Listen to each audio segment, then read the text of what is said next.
मंगलम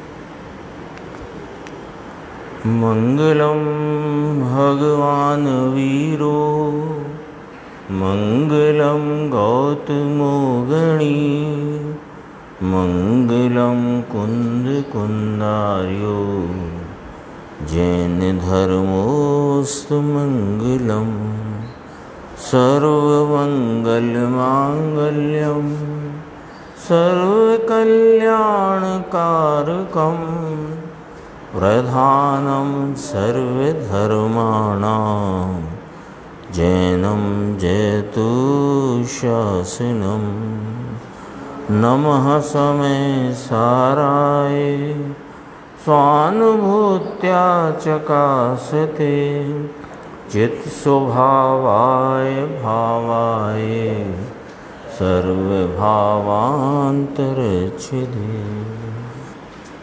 समय सार जी परमागम ग्रंथ, इसके सर्वविशुद्ध ज्ञान अधिकार में 415 गाथा जो अंतिम गाथा इस ग्रंथ की है, उसके उपरांत 246 नंबर का कलश है, पेज नंबर 256।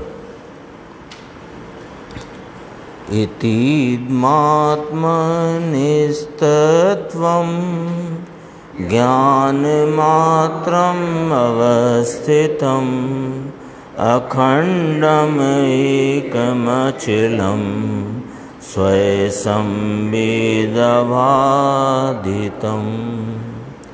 अब यह सर्वविशुद्ध ज्ञान अधिकार की पूर्णता का कलश रूप श्लोक कहते हैं। यदि एक यह जो श्लोक है, यह छोटा सा श्लोक पूरे समय सार का सार है। यानी जो समय सार में आचार्य कुंद भगवान ने 415 गाथाओं से कहा, फिर उसकी टीका करते हुए टीकाकार आचार्य ने 245 कलश में कहा, वो सबका सार रूप निचोड़ एक 246 कलश में आया है। देखो श्लोकार्थ है, इति इदम आत्मनः तत्वम ज्ञान मात्रम अवस्थितम। इस प्रकार इस आत्मा का तत्व यानी परमार्थ भूत स्वरूप, इसका यथार्थ भाव स्वभाव ज्ञान मात्र नक्की हुआ, ये कहा है। पूरे समय सार में ज्ञान वह आत्मा, इस बात की ध्वनि गूंजती रही, और इसलिए यहाँ कहते हैं इस प्रकार माने अब तक किए गए कथन के अनुसार इस आत्मा का तत्व नाम यथार्थ परमार्थ भूत स्वरूप ज्ञान मात्र नक्की हुआ। फिर ज्ञान मात्र जो यह वस्तु है, यह कैसी है, तो उसके लिए यहाँ पर ये 4 या 5 बोल हैं। देखो, पहला कहा अखंडम, कि जो आत्मा का ज्ञान मात्र तत्व है, ऊपर कहा ना आत्मा का तत्व ज्ञान मात्र नक्की हुआ, तो ये जो इसका ज्ञान मात्र तत्व है वह अखंड है। अखंड है अर्थात अनेक गेयाकारों से और प्रतिपक्षी कर्मों से यद्यपि कि खंड खंड दिखाई देता है, तो भी ज्ञान मात्र में खंड नहीं है। उसका ब्रैकेट में है ना, पूरा खुलासा आ गया। गेयाकारों से ज्ञान है ना, तो पहले तो कहा यह आत्मा का, इस आत्मा का परमार्थ भूत स्वरूप यथार्थ इसका भाव स्वभाव ज्ञान मात्र नक्की हुआ। ये जो ज्ञान मात्र है आत्मा, तो ये ज्ञान मात्र भाव अखंड है। अखंड कैसे है कि ज्ञान मात्रता से यह रहा हुआ भाव यह जानने रूप परिणमता है। तो जानने रूप परिणमता है, तो ज्ञेयों को जानते होने पर इसके जो अनेक प्रकार के गेयाकार रूप परिणमन ज्ञान के आकार का होता है, उससे यह खंड खंड नहीं हो जाता। हाँ, गेयाकारों के निमित्त से होने वाले ज्ञान के परिणमन में परिणमित ज्ञानाकार वह खंड खंड दिखाई देता है। कैसे खंड खंड दिखाई देता है कि जैसे मान लो कि पहले ये जो वेस्टर्न में अपना ग्रंथ विराजमान है ना, तो ये संबंध में थोड़ा जानना हुआ, फिर इसका विशेष जानना हुआ, फिर ये किस पर रखा है ये जानना हुआ, फिर ये टेबल है। ऐसे गेयों के बदलते रहते हैं। तो गे बदलते हैं, गेयों के निमित्त से ज्ञानाकार में ज्ञान के आकार बदलते हैं, और ज्ञान के आकार में विध विध रूपता दिखाई देती है। वह विध विध रूपता है, वह विविध रूपता है, उससे ऐसा प्रतीत होता है कि मानो ज्ञान खंड खंड हो गया हो, लेकिन ज्ञान खंड खंड होता नहीं, क्योंकि यह तो एक जानन मात्र स्वरूप से अखंड है। बात इसमें सारा का सारा विषय बहुत ही सूक्ष्मता से यहाँ प्रतिपादित किया है। वजह यह है कि यह अंतिम कलश है। अंतिम कलश कलश के रूप में नहीं, इस ग्रंथ की टीका के रूप में जो 415 गाथा के उपरांत ये कलश इस अधिकार को पूर्ण करता हुआ है। फिर इसके बाद स्यादवाद अधिकार आचार्य अमृतचंद्र भगवान स्वयं कहेंगे, फिर एक परिशिष्ट कहेंगे जिसमें 47 शक्तियों का वर्णन है। लेकिन ये ग्रंथ की पूर्णता रूप है, तो ग्रंथ की पूर्णता कहो कि सर्वविशुद्ध ज्ञान अधिकार की पूर्णता कहो। तो इसमें बहुत ही संक्षिप्त शब्दों में बहुत ही गहन भाव भरा है। क्या कहा है कि ऐसे तो बहुत आसान है कि यह ज्ञान मात्र स्वरूप है आत्मा, ये अखंड है, एक है, अचल है, स्वयं संवेद्य रूप है, अबाधित है। पर इसका भाव बहुत गहन गंभीर है। पहले ही जो अखंड पने का बोल है उसमें कहते हैं कि यह ज्ञान मात्र तत्व अखंड है, त्रिकाल अखंड है। कैसे अखंड कहते हैं कि ये अनेक गेयाकारों से, ये बीच का छोड़ दो जरा, प्रतिपक्षी कर्मों की चर्चा इसकी अलग करेंगे। अनेक गेयाकारों से यह स्वपर प्रकाशक सामर्थ्य स्वरूप ज्ञान का जानने रूप होता परिणमन। स्वपर प्रकाशक सामर्थ्य से ज्ञान का जानने रूप होता जो परिणमन है, उस परिणमन में क्या होगा, जानने के परिणमन में क्या होगा कि जानने के परिणमन में जानना होगा। तो स्वयं पर पदार्थों का जानना है, तो वहाँ पर पदार्थ जो भी हैं उन गेयों के निमित्त से ज्ञान के परिणमन रूप ज्ञानाकार में पढ़ते हैं। जो गेयाकारों के निमित्त से विविध विविध भाव, उन विविध विविध भावों से यह परिणमित ज्ञान खंड खंड दिखाई देता है, तो भी ज्ञान मात्र में खंड नहीं पड़ता। यह ज्ञान मात्र अपनी अखंडता से रहा हुआ अखंड भाव ज्ञान मात्र सामान्य जानन स्वरूपता से एक रूपता, एक का बोल आगे आएगा तो अखंड होने से एक है ये कहेंगे, तो ये अखंडता से रहा हुआ है। यद्यपि कि अनेक गेयाकारों से इसमें खंड खंड दिखाई देते हैं, तो भी ज्ञान मात्र भाव में खंड नहीं पड़ता। एक बात। दूसरी बात, और प्रतिपक्षी कर्मों से, यानी कि जो कर्म हैं ज्ञानावरणी दर्शनावरणी आदि, उनके निमित्त में होती हुई ज्ञान की हीनादिक अवस्था, निमित्त में, निमित्त से नहीं, इधर हीनादिकता हो रही है ना। एक तो हीनादिकता में दो भाव लेना, एक तो गेयाकारों से होती हुई गेयाकारों के अनुरूप होने वाली ज्ञानाकार में होती हुई विविध रूपता, उससे तो गेयाकारों से खंड खंड नहीं होता, दिखाई देता है, पर यह ज्ञान मात्र तो अखंड है। एक बात। और प्रतिपक्षी कर्म यानी ज्ञानावरणी दर्शनावरणी आदि जो निमित्त रूप कर्म हैं, उनकी अपनी परिणमन है।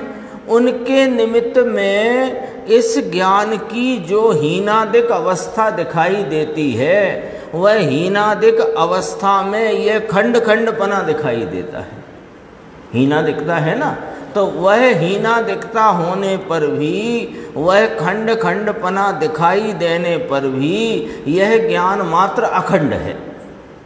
कैसे अखंड है कि कर्मों के निमित्त में होने वाली ज्ञान की स्वयं की वह अपनी अवस्था, वो अवस्था में हीनादिकता के भेद पड़ते हैं। वो अवस्था में हीनादिकता के भेद पड़ते होने पर भी यह आत्मा का ज्ञान मात्र स्वभाव वह हीनादिकता को प्राप्त नहीं होता, तो इसलिए वह अखंड है। बात आई ना समझ में? बारीक है बात एकदम सूक्ष्म है। इसको जरा विचार में थोड़ी सूक्ष्मता से लेकर समझना पड़ेगा।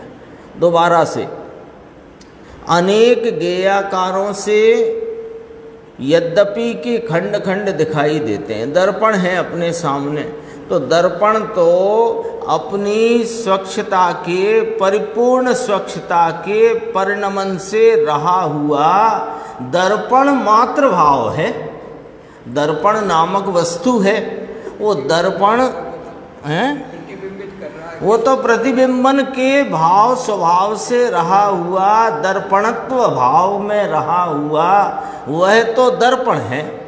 तो दर्पण में जो अनेक बिंबों के निमित्त से होने वाली दर्पण की अवस्था में अनेक प्रकार के प्रतिबिंबन के आकारों में होता परिणमन है, उनसे उस दर्पण में खंड खंड दिखाई देता है, तथापि वह दर्पण तो अखंड है। ऐसे ही ज्ञान की व्यवस्था है। अब ये जो प्रतिपक्षी कर्मों वाली बात है वो दर्पण में घटित नहीं होती, उसमें हीनादिकता है नहीं, तो उसको यहाँ समझना सीधे सिद्धांत में कि ज्ञान की जो छद्मस्त रूप अवस्था है, यानी जीव की ज्ञान स्वरूप जीव की जो छद्मस्त अवस्था है, उस छद्मस्त अवस्था में उसकी परिणति में अवस्था में कर्मों का बस निमित्त मात्र है। उसको बस इतना जानना कि ये हीनादिकता के भेद क्यों पड़ते हैं, तो इतने जवाब के लिए कर्मों का निमित्त इतना जानना और छोड़ देना थोड़ी देर। अभी अब वो अवस्था में पड़ती हुई हीनादिकता, वो अवस्था में होती हीनादिकता के काल में भी ज्ञान मात्र स्वभाव तो हीनादिकता से रहित अपने एक रूप स्वरूप में रहा है, यानी वह ज्ञान मात्र भाव अखंड है। ठीक है, अब आगे बढ़ते हैं। एकम, एक है, तो एक है का अर्थ करते हैं अर्थात अखंड होने से एक रूप है। इसी में इसका अर्थ समा गया कि वो गेयाकारों से विविध रूपता होती हो, अनेक रूपता होती हो, लेकिन ज्ञान तो अपनी जानन स्वरूपता के एक रूपता से चलित नहीं होता। तो अगला बोल अचल है। क्रम से बात है, यानी ये बात ऐसी है कि समझ में आ जाए तो इस ज्ञान तत्व स्वरूपी आत्मा का निर्णय हो जाए, और निर्णय होकर के इसके महात्म में आकर वह उपयोग का कार्य बहिर्मुखता को छोड़कर स्वरूप सन्मुखता करे और परिणति में परमानंद की प्राप्ति हो, जो पीछे की गाथा में कही थी, यही वाली बात है। देखो, अखंड होने से एक रूप है। जो कोई चीज़ अखंड है, यहाँ दर्पण लगा है, वो दर्पण में अखंडता है, क्योंकि वह दर्पण अपना जो कुछ भी उसका विस्तार है, उस विस्तार में वह एक अखंड दर्पणत्व स्वरूप है। उसमें पड़ने वाले भिन्न भिन्न आकारों से उस एक रूपता और उसके विस्तार में रहे दर्पणत्व को कोई फर्क नहीं पड़ता, तो वह एक रूप रहा। तो अखंड होने से एक रूप है, ये वाली बात कही। फिर कहते हैं कि अचलम, अचल है यानी कि ज्ञान रूप से चलित नहीं होता, यानी ज्ञेय रूप नहीं हो जाता। यह ज्ञान तत्व, यह ज्ञान स्वभाव अपने ज्ञान स्वभाव के प्रति समय होते परिणमन में, स्वपर प्रकाशक सामर्थ्य के परिणमन में, यह स्वपर पदार्थ संबंधी ज्ञान से परिणमित होता है। तो ज्ञान से परिणमित होता हुआ ज्ञान ही रहता है, ज्ञेय रूप नहीं होता। जैसे कि दर्पण बिंब रूप नहीं हो जाता। कितना गंभीर है एक एक बोल, यानी ये बोल इस आत्म स्वभाव के निर्णय और महिमा के लिए बहुत कीमती कलश है। ये बहुत कीमती कलश। देखो, ज्ञान रूप से चलायमान नहीं होता कि यह ज्ञान जैसे कि अपन देखें, ज्ञान में अग्नि लपलपाती हुई जानने में आई, तो अग्नि की लपलपाती हुई लपटें वह जानने में आई, तो बताइए कब वह ज्ञान अग्नि रूप हुआ? नहीं हुआ ना। और उधर गुरुदेव ने लिया उदाहरण, उधर बर्फ पिघलती हो तो ठंडा हो गया क्या ज्ञान? गर्म हो गया क्या ज्ञान? तो ज्ञान कैसा रहा? अब अपन इधर आ जाते हैं कि ज्ञान अग्नि को, बर्फ को, बारिश को, धूप को, किसी भी पदार्थ संबंधी जानने से परिणमित ज्ञान किस रूप रहा? ज्ञान रूप रहा, पक्की बात है ना। तो ये अचल है, इतनी बात कहना है, इतनी सी बात कहना है, अचल है। ये अपने स्वरूप से चलायमान होता नहीं, ये रूप होता नहीं। फिर ये ज्ञान स्वरूप जो है, यह जो इसका परमार्थ भूत स्वरूप ज्ञान मात्र है, जो अखंड है, जो एक है, जो अचल है, वह जानने में कैसे आए? कि स्वयं संवेद्य है। लिखा है इसमें स्वयं संवेद्यम, स्वयं संवेद्य है, अर्थात अपने से ही आप जानने में आता है।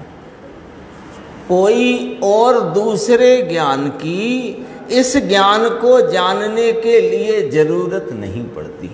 यह ज्ञान मात्र स्वरूप, वह जो आत्मा का ज्ञान मात्र भाव नक्की हुआ, उस ज्ञान मात्र भाव वह आप ही आप से जानने में आता है।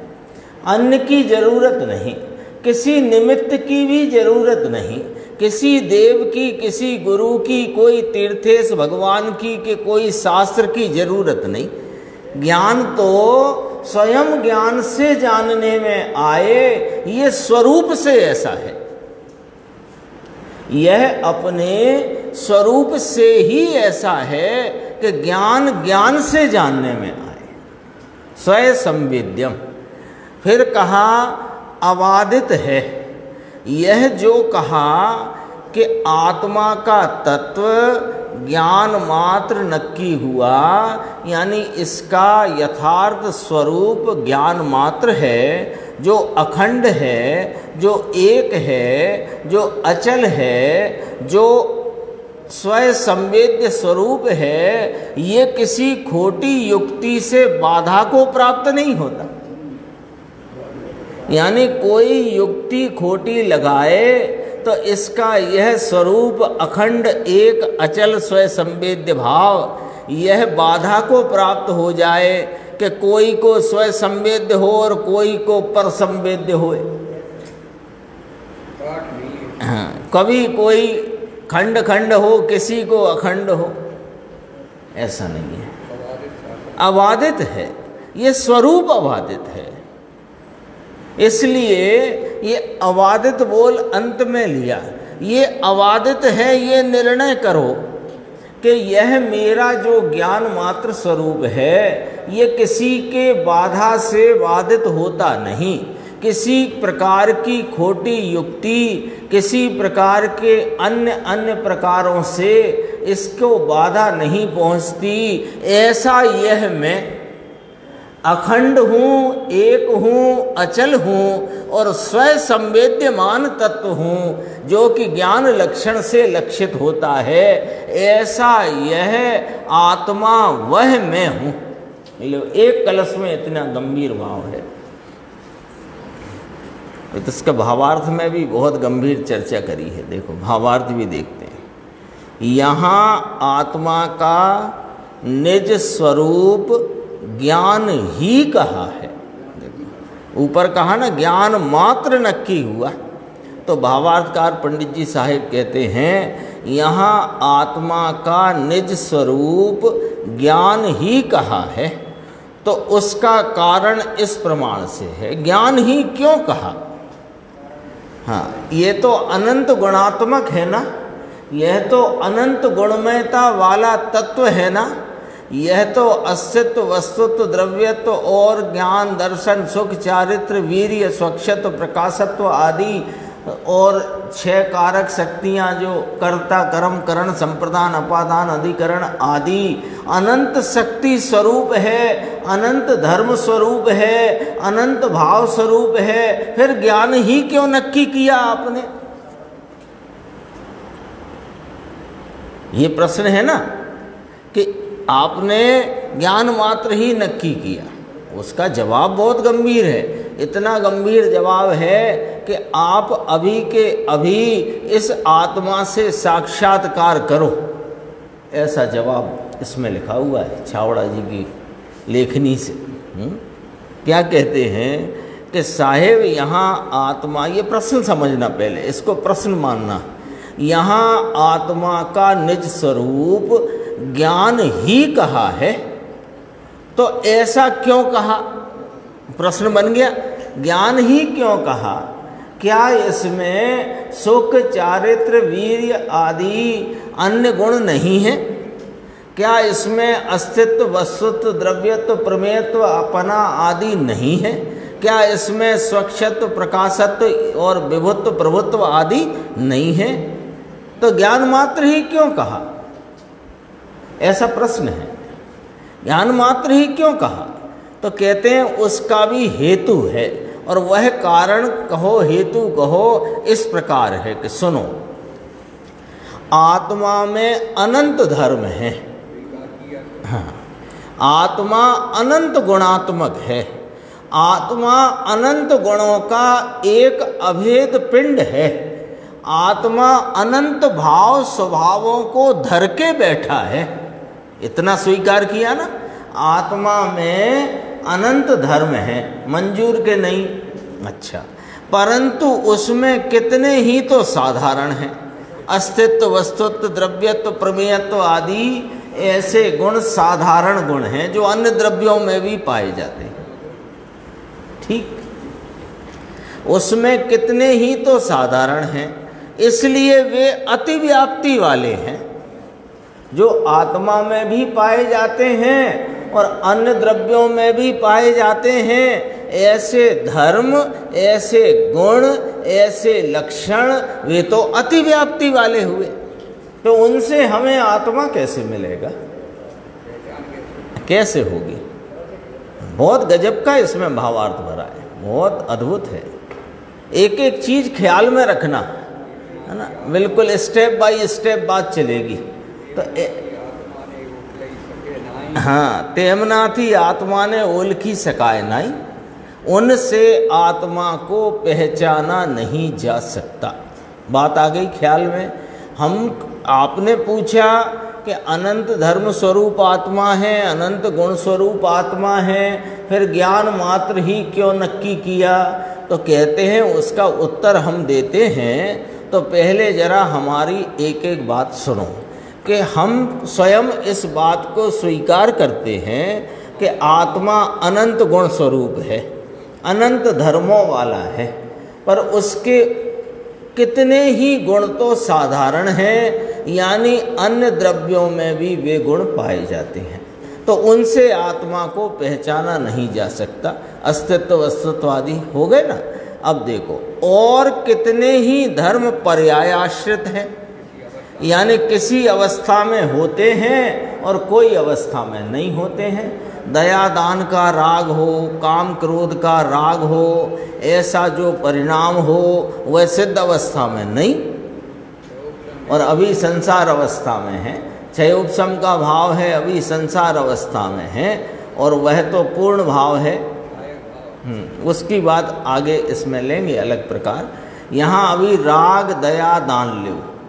राग दया दान काम क्रोध भोग विषय का परिणाम, ये अभी संसार अवस्था में है, सिद्ध अवस्था में नहीं। हाँ, तो ये तो कोई अवस्था में है, घटते बढ़ते भी हों पर कोई अवस्था में है, कोई में नहीं। तो तीनों काल नहीं पाए जाते, है ना। अभी देखो, कोई अवस्था में होते हैं और कोई अवस्था में नहीं होते, इसलिए वे अव्याप्ति वाले हैं। उनकी सदैव व्याप्ति नहीं ना। वे जो राग के भाव हैं, दया दान काम क्रोध के परिणाम, वे अव्याप्ति रूप हैं, क्योंकि कोई अवस्था में आत्मा में दिखाई देते हैं, यानी उसमें परिणाम में दिखाई देते हैं, और कोई अवस्था परिणाम में वे नहीं है, तो अव्याप्ति वाले हैं। अभी बहुत धीरे धीरे चलना, एकदम दौड़ना नहीं कोई भी, है ना। एकदम मत दौड़ना, बहुत धीरे धीरे चलना। पहले क्या कहा? अनंत गुण स्वरूप है, हमने माना, पर अनंत गुणों में कुछ गुण ऐसे हैं, कुछ धर्म ऐसे हैं जो अन्य द्रव्यों में भी पाए जाते हैं। तो वे धर्म वे गुण तो अतिव्याप्ति स्वरूप हैं, तो उनसे आत्मा नहीं पहचाना जा सकता। पॉइंट एक। दूसरी बात कि कुछ पर्याय आश्रित हैं, तो वे कोई अवस्था में होते हैं और कोई अवस्था में नहीं होते हैं। तो ऐसे वे अव्याप्ति वाले हैं, उनसे भी आत्मा पहचाना नहीं जा सकता। अब यहाँ से बात गंभीर होती है। यहाँ तक तो बात मोटी थी कि अस्तित्व वस्तुत्व द्रव्यत्व प्रमेयत्व आदि ये साधारण गुण हैं, अतिव्याप्ति वाले हैं। दया दान का राग है, काम क्रोध का राग है, ये अव्याप्ति वाला भाव है, तो इसको तो अलग करो, इनसे तो आत्मा पहचाना नहीं जा सकता। अब कहते हैं चेतनता, यानी चैतन्यपना, चैतन्य स्वरूपता, यद्यपि कि आत्मा का अतिव्याप्ति और अव्याप्ति से रहित लक्षण है, तो भी वह शक्ति मात्र है, आदृष्ट है, आदृष्ट है। हमने कह दिया, आचार्यों ने कह दिया कि तुम ज्ञान स्वरूप हो, तो तुम ज्ञान स्वरूप हो, ये आत्मा ज्ञान दर्शन स्वरूप चैतन्य स्वरूप है। अब वो चैतन्य स्वरूपता दिखे, वो वाली चैतन्य स्वरूपता मानेंगे ना। चैतन्य स्वरूप है। अब थोड़ा बारीक है, थोड़ा समझना। चेतनता यद्यपि की अतिव्याप्ति और अव्याप्ति दोषों से रहित, इसका आत्मा का लक्षण कहा जाता है, लेकिन वह भी शक्ति मात्र है, आदृष्ट है। अब दिखता ही नहीं, फिर वह स्वयं संवेद्यपना कहाँ से लाओगे बताओ?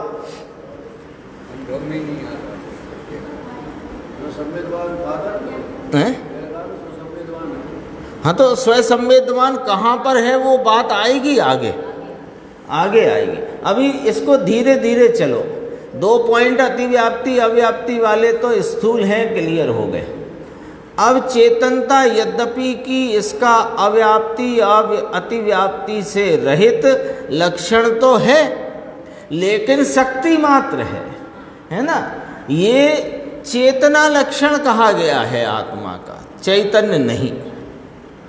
चैतन्य स्वरूप आत्मा का लक्षण चेतना कहा गया है, उपयोगो लक्षणम कहा गया है। हाँ, फर्क है, वही आएगा अभी, वो आएगा, पंडित जी के शब्दों में ही पढ़ेंगे।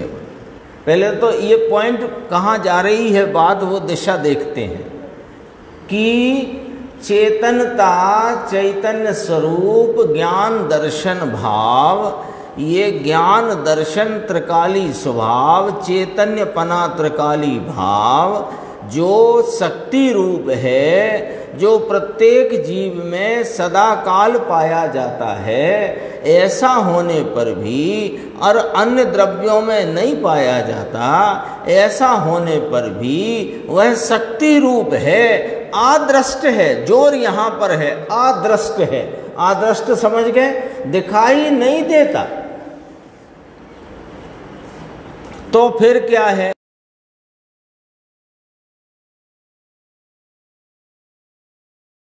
कि उसकी व्यक्ति जो है तो पना, इस चेतनता का प्रगटपना वह दर्शन परिणाम भाव और ज्ञान परिणाम भाव है। अभी अपन ने वो दिशा पकड़ी ना, चेतना को, उपयोग को जीव का लक्षण कहा है। चैतन्य स्वरूप है जीव, लेकिन लक्षण उसका चेतना है, उसका लक्षण उपयोग है। पकड़ना भैया, पकड़ जाओ ना तो गारंटी से यह समय सार का जो उद्देश्य आचार्य परमात्मा का और ज्ञानी जनों का है वह अभी पूर्ण हुए। इतनी गजब की बात है। देखो, उसकी व्यक्ति नाम वह ज्ञान दर्शन भाव जो अन्य द्रव्यों में नहीं पाया जाता, जो सर्व अवस्थाओं में रहता है, तो भी वह जो शक्ति स्वरूप भाव है वो अदृष्ट है, नहीं दिखाई देता, लेकिन उसकी प्रगटपना ज्ञान और दर्शन के व्यापार रूप है। उसकी व्यक्तता, उसका प्रगटपना, उसका जो भाव है वो कहाँ है कि ज्ञान भाव, दर्शन भाव माने ज्ञान परिणाम, दर्शन परिणाम में है। अब और सुनो, वह जो दर्शन परिणाम और ज्ञान परिणाम, यानी दर्शन की व्यक्तता का भाव और ज्ञान की व्यक्तता के भाव में भी ज्ञान साकार है और दर्शन निराकार है। सिद्ध क्या करना है, याद है ना अपन सबको, सिद्ध क्या करना है कि ज्ञान मात्र ही कैसे नक्की किया। ये कहा ना, यहाँ आत्मा का निज स्वरूप ज्ञान ही कहा है, सो कैसे कहा, वहाँ तक बात पहुँचनी है कि दर्शन का व्यक्त भाव, ज्ञान का व्यक्त भाव, यानी दर्शन का व्यापार, ज्ञान का व्यापार, उसमें दर्शन तो निराकार है, वह तो बस है, ऐसे भाव से परिणमता है बस, इतना ही उसका भाव है, इतना ही उसका परिणाम है। वह स्वयं प्रकाशक है, दर्शन भी स्वयं प्रकाशक है। एक जगह नियम सारजी में आएगी चर्चा, अपन जब आगे बढ़ेंगे, और कि कोई कहता है कि दर्शन स्वयं प्रकाशक और ज्ञान पर प्रकाशक है, ऐसा नहीं लेना। दर्शन ज्ञान दोनों स्वयं प्रकाशक है, लेकिन दर्शन स्वयं प्रकाशक सामान्य अवलोकन स्वरूप है और ज्ञान साकार रूप विशेष जानने वाला है। दोनों स्वयं प्रकाशक है। बहुत, ये तो गुरुदेव भी कहते रहते हैं ना हमेशा अपने को, ये जैन दर्शन बहुत वीतराग का मार्ग, कोई सूक्ष्म बहुत है। तो सूक्ष्म के लिए क्या करना, जैसे आपकी घड़ी खोलता है ना कोई आत्मा को कैसे जानेगा? और दर्शन तो है जानता है, बस है से ज़्यादा कुछ है नहीं उसके पास।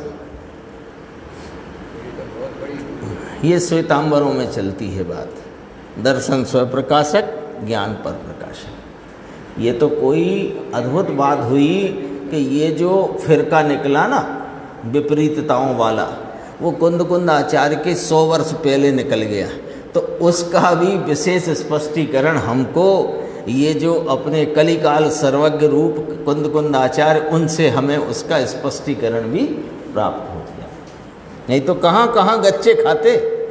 बोलो, देखो वो दर्शन और ज्ञान में भी ज्ञान साकार है। इसलिए मैंने कहा था स्टेप बाय स्टेप ध्यान रखना बात को, क्योंकि एक एक स्टेप पर से बात चलती है।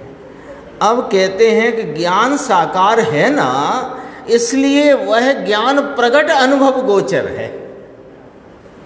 अब वो स्वयं संवेद्यमान खड़ी हो गई बात। आप कह रहे थे ना वह स्वयं संवेद्यमान, अब खड़ी हो गई बात। ज्ञान प्रगट अनुभव गोचर है, यानी ज्ञान अपनी अनुभव रूप दशा में अपने को गोचर कर ले, अपने को जान ले, अपने को संवेदन स्वरूप अनुभव ले। ऐसा है वह ज्ञान का भाव जीव में, ज्ञान का वह वर्तता हुआ भाव। वो वर्तते भाव की बात करी, शक्ति रूपता को तो पीछे छोड़ दिया।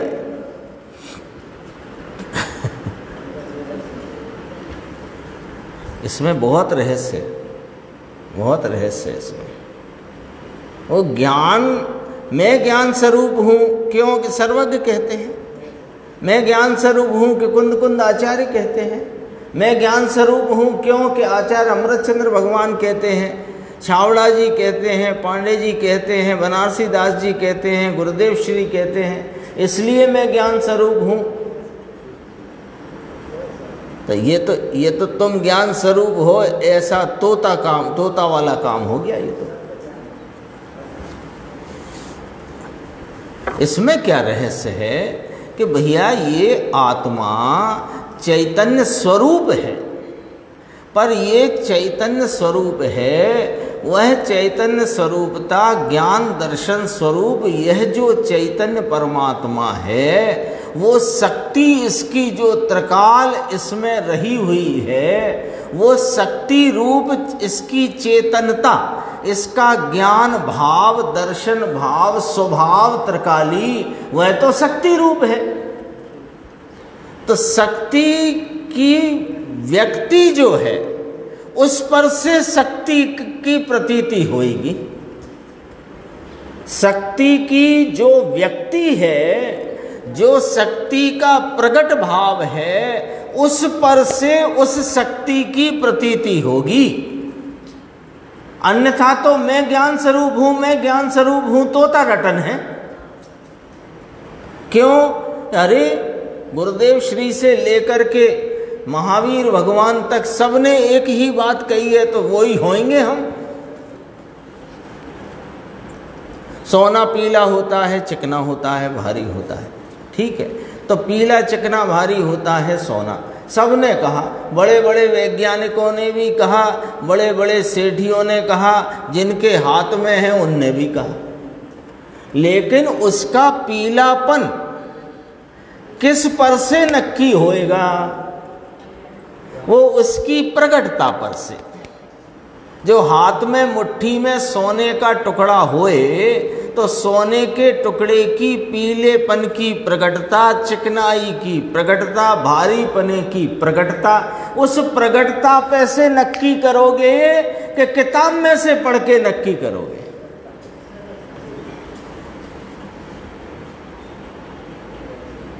तो यह जो व्यापार है चैतन्य का, वो ज्ञान दर्शन स्वरूप है।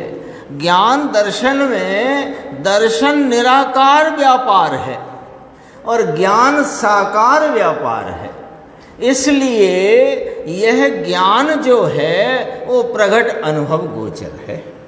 कैसे कि ये वर्तमान वर्तते हुए जो ज्ञान की अवस्था है, क्या इसमें ही वह ज्ञान जानने में आ जाएगा कि हाँ इसी में आएगा और अनुभव गोचर होएगा? तो अभी तक हुआ क्यों नहीं? ज्ञान का परिणमन तो चालू है कि तुमने ज्ञान के उस परिणमन में ज्ञान को ही नहीं देखा अब तक। और जो पर प्रकाशन स्वरूप भाव स्वपर प्रकाशक है ना, तो पर प्रकाशन रूप परिणमन में उपयोग की बहिर्मुखता रही और ज्ञेयों की प्रसिद्धि रही और ज्ञान को तुमने देखा नहीं। तो कहाँ है ज्ञान के? वहीं तो है, वहीं है। वो ज्ञान का जो वर्तता हुआ व्यापार है, वास्तव में वो ज्ञान के वर्तते हुए व्यापार जहाँ है वहाँ ज्ञेय जानने में आया है। तो ज्ञेय जानने में आया होने पर भी वह किसकी सत्ता में जानने में आया है? ज्ञान की सत्ता में। तो उस सत्ता को स्वीकार करो तो प्रकट अनुभव गोचर है। तो वो त्रिकाली का क्या हुआ? वो त्रिकाली की प्रतीति तो यही होगी ना। त्रिकाली को यह मैं त्रिकाली ज्ञान स्वरूप हूं, ऐसी प्रतीति के लिए तीन काल में थोड़ी पसरोगे तुम। वर्तमान वर्तते ज्ञान की अवस्था में जो उसकी सत्ता का स्वस्वरूप भाव है, उसको लक्ष्य में लेते ही वहाँ ज्ञान स्वरूपता की प्रतीति उत्पन्न होती है। ये चर्चा आ चुकी है पहले अनेकों बार। देखो, प्रगट अनुभव गोचर है, सेमीकोलन है ना, ते थी, इसलिए उसके द्वारा ही आत्मा पहचाना जा सकता है। ज्ञान है ना, उपयोगो जीवो लक्षणम। ठीक है, उपयोग माने किसे कहते हैं? ज्ञान दर्शन के व्यापार को उपयोग कहते हैं। यहाँ दर्शन के भाव को भी गौण कर दिया है, क्योंकि वह निराकार है। वह तो बस इतना परिणमन, उसका इतना भाव है, पर ज्ञान साकार है। ज्ञान स्वपर प्रकाशक साकार भाव है, दर्शन भी स्वपर प्रकाशक निराकार भाव है, और ज्ञान स्वपर प्रकाशक साकार भाव है। वहाँ एक ही ज्ञान की अवस्था में स्वपर प्रकाशन भाव सदैव परिणमित है, पर उपयोग में विषय हमेशा पर को किया होने से स्वयं वहाँ प्रकाशता होने पर भी वह जानने में आया नहीं, और जानने में आया नहीं तो प्रतीति करी नहीं। वैसे भी देखा जाए तो दर्शन उपयोग पूर्वक ही ज्ञान होता है। हाँ, वो ठीक है। नहीं तो हाँ। कोई ये माने कि वो अलग प्रकाशक है और ज्ञान पर, हाँ वो बात ऐसा नहीं है। दर्शनो उपयोग पूर्वक ज्ञान उपयोग, भाई साहब फरमाते हैं कि दर्शनो उपयोग पूर्वक ज्ञान उपयोग है तो दोनों स्वपर प्रकाशक, दोनों ही स्वपर प्रकाशक भाव से परिणमते हैं। देखो 257 पेज प्रथम पंक्ति, उसके द्वारा ही यानी ज्ञान भाव के द्वारा ही वह आत्मा, यह आत्मा पहचाना जा सकता है। इसलिए यहाँ ज्ञान को ही प्रधान करके आत्मा का तत्व कहा है। प्रश्न क्या आया था? यहाँ आत्मा का निज स्वरूप ज्ञान ही कहा है, तो ज्ञान क्यों कहा? अनंत धर्म स्वरूप है, अनंत गुण स्वरूप है, तो कहा अनंत धर्म वाला है। कितने ही धर्म ऐसे हैं जो अन्य द्रव्यों में भी पाए जाते हैं, तो उनसे आत्मा नहीं जाना जा सकता। कितने ही धर्म या उसके भाव पर्यायाश्रित हैं, जो किसी अवस्था में हैं किसी में नहीं। उसमें दया दान का राग हो, काम क्रोध का राग हो, ये भाव तो हर अवस्था में नहीं होते, इसलिए उनसे भी आत्मा नहीं पहचाना जा सकता। तो साहब चेतनता तो है ना, चेतनता इस आत्मा का असाधारण गुण है, लेकिन वह शक्ति रूप है, शक्ति रूप होने से अदृष्ट है। ये पॉइंट गजब का भाव छावड़ा जी ने यहाँ पर रख करके स्पष्टीकरण किया है। कोई नई बात नहीं करी है, लेकिन उसका स्पष्टीकरण कितना गंभीर हो गया। वह शक्ति रूपता है, वह अदृष्ट है। इसलिए व्यक्ति रूपता क्या है? ये स्वभाव है, ज्ञान दर्शन चैतन्यमयी ये वस्तु का स्वभाव है। तो इसकी, इस स्वभाव की कोई व्यक्ति तो होगी ना, कि हाँ है ना। दर्शन ज्ञान के व्यापार रूप जो इसकी प्रति समय की व्यक्तता है, उस व्यक्तता में दर्शन निराकार व्यक्त भाव है और ज्ञान साकार व्यक्त भाव है। इसलिए ज्ञान प्रगट अनुभव गोचर है, और इसलिए उस ज्ञान, उसके द्वारा ही आत्मा पहचाना जा सकता है। इसलिए यहाँ ज्ञान को ही प्रधान करके आत्मा का तत्व कहा है। आई बात स्पष्ट? आगे देखो, यहाँ ऐसा न समझना कि आत्मा को ज्ञान मात्र तत्व वाला कहा है, इसलिए इतना ही परमार्थ है और अन्य धर्म झूठे हैं और आत्मा में नहीं हैं। ऐसा सर्वथा एकांत करने से तो मिथ्या दृष्टिपना होता है। क्या गजब की बात है। यह अनंत गुणों का पुंज रूप, अनंत गुणों का अखंड अभेद पिंड रूप तत्व है, जिसमें ज्ञान दर्शन सुख चारित्र वीर स्वक्षत्व प्रभुता विभुता आदि अनंत गुण हैं। कितने अनंत? कि आकाश के प्रदेश हैं जितने अनंत, उससे अनंत अनंत गुण, इतने गुण हैं। तो फिर ज्ञान मात्र ही क्यों कहा? प्रयोजन के लिए भैया, प्रयोजन के लिए। वस्तु अनंत गुणात्मक है, ये निर्णय में लेना। निर्णय करेंगे कि नहीं पहले? मैं कौन हूं? मैं टेबल हूं कि आत्मा हूं? मैं शरीर हूं कि आत्मा हूं? मैं द्रव्य कर्म हूं कि आत्मा हूं? मैं भाव कर्म हूं कि आत्मा हूं? ऐसा जब निर्णय करेंगे तो उस निर्णय में बराबर जानना कि ये जो रागादि भाव हैं वे मेरी पर्याय में होते भाव हैं, और ज्ञान दर्शन सुख चारित्र वीर्य आदि अनंते गुण स्वरूप में हूँ, ऐसा बराबर निर्णय करना। अब निर्णय करने के उपरांत, निर्णय तो हो गया, मान लो ये निर्णय हो गया कि आत्मा यों है यों है यों है। अब है तो क्या करें? है तो क्या करें? सुख स्वरूप है तो सुख लाओ, और सुख है नहीं। सुख स्वरूप है कि निर्णय में किया कि नहीं किया?